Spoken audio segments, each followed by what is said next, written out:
With the NHL trade deadline just around the corner, Habs fans are expecting the team to be very active this season, mostly as sellers, but you may see them on the UFA market. So, in that vein, here are my top 5 best and top 5 worst trade deadline deals in Montreal Canadiens history. So, sit back and enjoy, and hey, leave a comment in the comment section. Let me know what you think of these deals. Hey everybody, I'm Rick. Welcome to Talking Habs, where you get your daily fix of Bleu Blanc Rouge. Alright, so Montreal hasn't been... I can't say they've made like the worst trade in history or the best trade in history at the trade deadline, but they've made a few good ones. They've made a few bad ones. I've got one here. It's a bit of a stretch on the timeline. But here are my picks for the top 5 worst and the top 5 best. And we'll start with the worst. Number 5, March 6, 1990, between Montreal and the Vancouver Canucks. Montreal sends Jyrki Lumme, a defenseman, to Vancouver for a 1991 second-round pick, which turns out to be the 43rd pick overall, and it's Craig Darby. Lumme spent 7 productive seasons in Vancouver after leaving Montreal, averaging 40-plus points per season. Darby did nothing with Montreal in his first stint here. He came back a few seasons later, faring a little bit better with a 28-point season over, I think, 2+ seasons when he came back. For Lumme, while he was with Montreal, 2 seasons, 75 games, 2 goals, 22 assists, 24 points. With Vancouver, over 9 seasons, I guess 7 full and 2 partial, 579 games, 83 goals, 238 assists for 321 points. If they would have kept him, he would have been around for the Stanley Cup at that time. But that was a pretty crappy deal. Number 4, March 23rd, 1999, Montreal and San Jose Sharks in this deal. Montreal sends my cousin Vinny Damphousse, to the San Jose Sharks for 3 picks. One of those picks turns into Marcel Hossa. Meh. Damphousse had 5 or 6 more productive seasons in him, scoring 289 more points in San Jose. Hossa was all promise, but never did anything, scoring just 10 goals as a Hab. This might have been a better deal with better drafting and development because they got the 3 picks. For Hossa, he played 59 games for Montreal, 10 goals, 9 assists, 19 points. Damphousse in San Jose, 385 games, 92 goals, 197 assists for 289 points. And Damphousse was still a good player when they let him go. I remember that when that trade was kind of disappointing. Number 3, March 10, 1992, Montreal trades with the Buffalo Sabres, and they send Peter Svoboda, a defenseman, to Buffalo for defenseman Kevin Haller. Swoboda was still a good stay-at-home defenseman. He didn't put up big numbers, but he was a solid D. He went on to many more seasons with Buffalo, Philadelphia, and Tampa Bay. And Haller, rest in peace, he just passed away recently, no disrespect, was just an average defenseman, a journeyman veteran of about 7 teams. He had 149 games played for Montreal, 17 goals, 25 assists, 42 points. Swoboda, in 139 games for Buffalo, 5 goals, 49 assists, 54 points. So not a lot of production, around the same, a little bit better than Haller, but he was a much better defenseman. In Montreal, Swoboda had 534 games played, 39 goals, 190 assists, 229 points. He was a solid defensive defenseman. Next up, as if I can get the papers to move. Number two worst trade at the deadline for the Montreal Canadiens. Now this date is a little bit of a stretch, so don't get on me for that. I put it in here. Montreal trades with the Philadelphia Flyers. Montreal sends, and this is one of the worst trades ever for Montreal. Gilbert Dion, Éric Desjardins, John Leclerc, And they get from Philly, they get Mark Recchi and a 1995 third round pick. Now, Recchi was a great player in Montreal, almost a point a game, so it wasn't the return that was no good. It was the cost to get him. And Dion, like, who cares that he left? But to give both Desjardins and Leclerc, both went on to huge careers in Philly, and that was a big overpayment. Desjardins should not have been a part of this trade. Looking back on it, he had a 10-plus season run in Philadelphia with at least a few top 10 defenseman seasons in there. So that was one of the worst in Habs history. And, I mean, it's close enough. It was about a month before the trade deadline. Some trades are made around that time, and they are trade deadline trades, just done a little early. That's all. And for Philadelphia, Dion played 22 games, 7 assists for 7 points. In 738 games, Desjardins scored 93 goals, 303 assists for 396 points. Leclerc, 649 games played for Philadelphia, 333 goals, 310 assists for 643 points. So close to a point a game. Recchi gave us 346 games, 120 goals, 202 assists for 322 points. So like I said, near a point a game. And he was great here. But you look up, to get 322 points, you gave up over 1,000 points. That's a lot, and that's what made this trade. The second worst. Only second worst because of the date was a bit of a stretch. Otherwise, that was the worst one. This is what I'm calling the worst trade at the trade deadline. So remember, everybody, it's trade deadline deals. Number 1, March 10th, 1999, Montreal trading with Philadelphia once again. And this time they send Mark Recchi back to Philadelphia for Danius Zubris and 2 picks that turned out to nothing. Recchi went on to play 6 seasons in Philadelphia and another 9 more in Pittsburgh, Carolina, Atlanta, Tampa Bay, and Boston, winning a cup with Carolina in 2006 and Boston in 2011.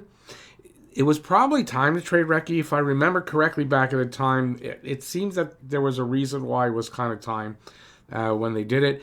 But they sold themselves short in acquiring Zubris.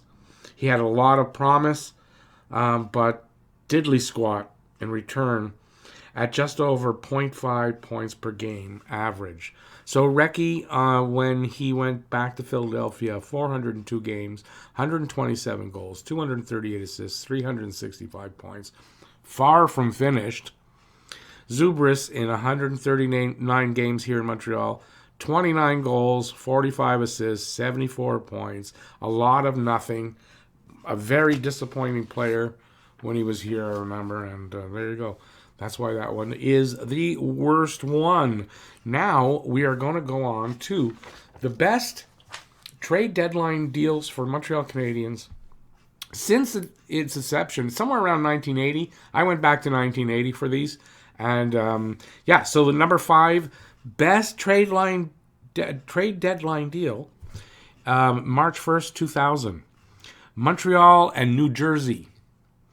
Montreal sends Vladimir Malakov to New Jersey for Sheldon Souray, Josh DeWolf, and a 2001 second-round pick. Malakov went on to play 7 more unproductive seasons in New Jersey, New York with the Rangers, and Philadelphia. As his game declined, his numbers were never the same. Souray took a few seasons before producing 3 excellent seasons, and that was because of wrist problems. I do believe it took him a while to get that wrist healed up. And so this is included in the 3 seasons. 2006-07, he scored 26 goals, 19 of which were on the power play, which I'm not sure if it set a record or it came close. I think it set a record.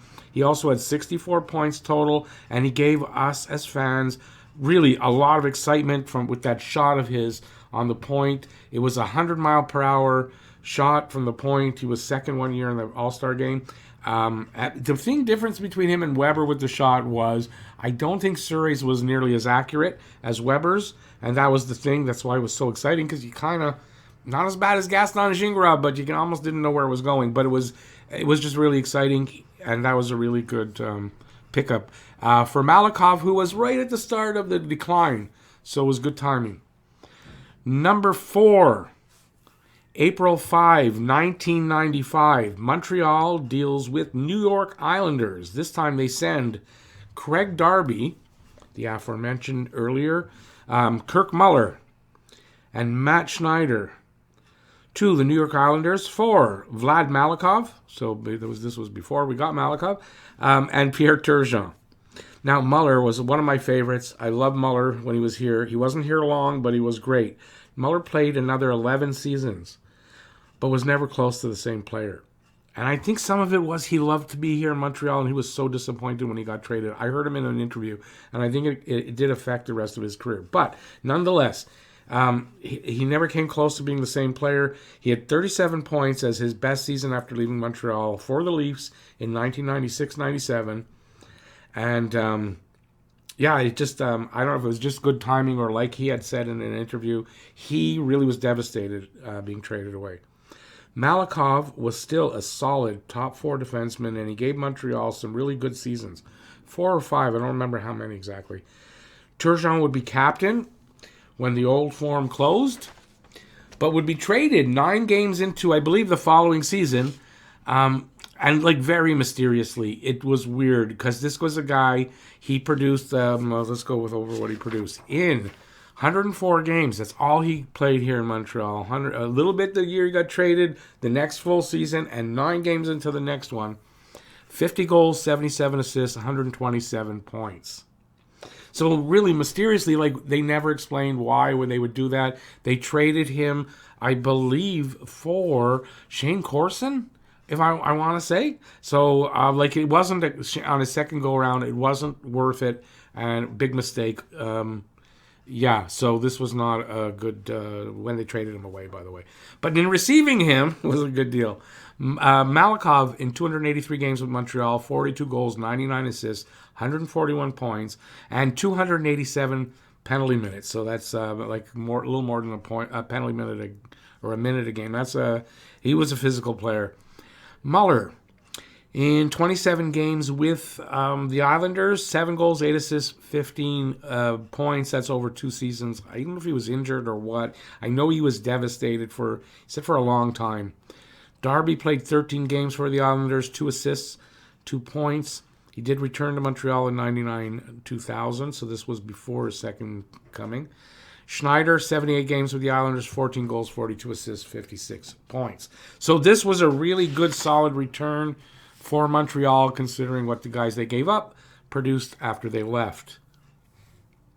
Number 3, February 25, 2007, Montreal and San Jose Sharks once again. Montreal sends defenseman Craig Rivet and a 2008 fifth-round pick to San Jose for defenseman Josh Georges and a 2007 first-round pick, which turned out to be the 22nd overall, and it was Max Pacioretty.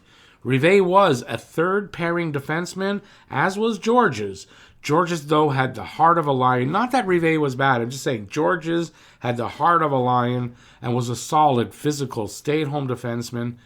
So what makes this trade great is getting Max Pacioretty with the pick, which then led to getting Nick Suzuki, Thomas Tatar, and a pick, which they did trade to get 2 more picks, and one of those turned into Matthias Norlinder. So this was like the giving tree kind of trade tree for Montreal. And it was a good deal. And Georges was like a fan favorite. You could not, I don't know how you dislike Josh Georges. He was just, he gave everything on the ice. And love that guy. Number 2 overall, best pick ever, trade ever for the Montreal Canadiens at the trade deadline, was March 2nd, 2004. It was between the Montreal Canadiens and the New York Rangers. Montreal sent Joseph Ballet, that's Balej, if you're wondering how it's spelled, and a 2004 second-round pick to the Rangers for Alex Kovalev. Ballet plays a total of 14 more NHL games, while Covey is Montreal's last point-a-game player in 2008-9 with 82 points, that season. Now, I'm not sure if that was 82 games or 83, because I think we were playing 83 games then. But I could be wrong. But I think it was, anyways, it was 82 games for sure.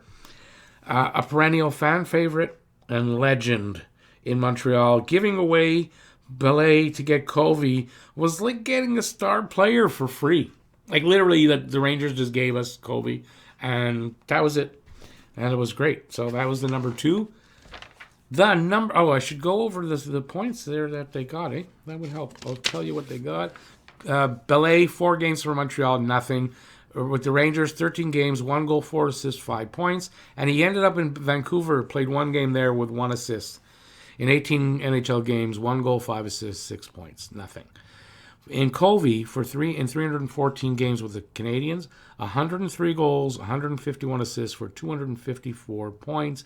And as I said, the last point-a-game player for Montreal over an 82-game schedule. Pretty awesome. Covey was great. If only he just brought it all to the table every single game, man. This guy had skills. He had skills. Now, the number 1 best deadline deal trade was a Marc Bergevin trade. March 2nd, 2015. Montreal trades with the Edmonton Oilers. Montreal sends 2015 draft pick, second-round draft pick, a 2015 conditional fifth-round pick. And in exchange, they get Jeff Petrie. Jeff Petrie for 2 draft picks. The draft picks turned into no one. And Petrie has become a top 25 defenseman in the NHL. Maybe not this season, so don't come down on me on that. But, and a top 2 defenseman on this team. Solid, puck-moving defenseman. He's probably the number 1 D right now with Weber gone. Another player gotten for nothing, if you ask me. Nothing given up, and an impact player at that. So twice they've done that. And that was just a really good trade by Marc Bergevin. Gotta say it. Petrie has gone on to 487 games for Montreal, 68 goals, 166 assists for 234 points. A number 2 defenseman, that's what he really should be, and a puck-moving defenseman, and a really good one.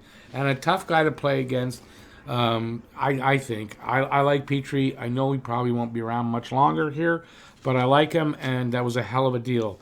So let me know what you think in the comment section down below. Did I miss any you thought were better? Let me know down there. I hope you enjoyed this video. If you did, please give a thumbs up and subscribe. Bring that notifications bell. That'll notify you of all the videos and live streams as they come out. Please stay safe out there. Peace out, y'all. And bye, everybody. And oh, yeah, by the way, hey, check out that video over there in the corner.